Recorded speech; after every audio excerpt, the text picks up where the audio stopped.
Hi, my name is Pamelia and I am a cookbook writer. So my very first cookbook is Wet Market to Table, and this was published in 2019. I wrote it when I was a young cook trying to discover more about my own heritage and my roots.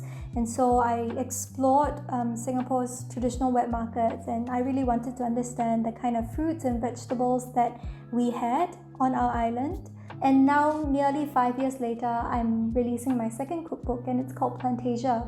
So this cookbook is a vegetarian cookbook, and if you were to ask me like 10 years ago if I would ever have written a vegetarian cookbook, I would have said no, because back then I really hated vegetables and I loved my meat and my seafood.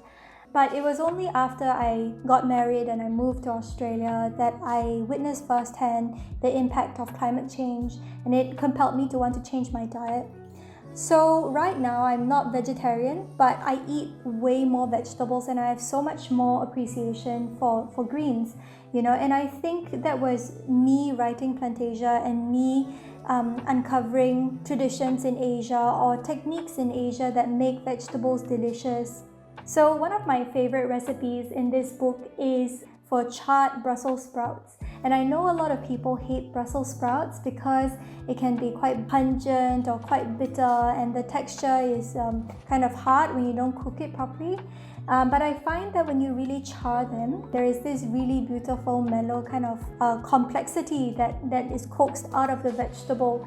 And the heart of this dish, what kind of brings everything together, is the dressing. So I make the dressing with Kewpie mayonnaise, which is my favorite mayonnaise, and I add sushi ginger to it, which is the pickled ginger that you typically eat with sushi. I just find that the combination of the mayonnaise and the sushi ginger just goes so well together.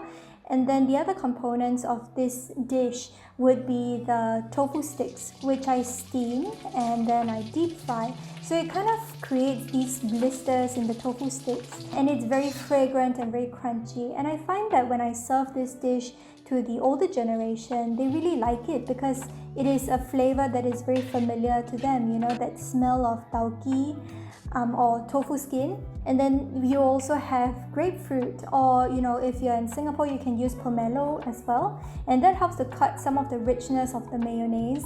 And finally, you have a sprinkle of nori, which I think really makes the dish. It makes it so fragrant and it adds umami to this vegetable dish.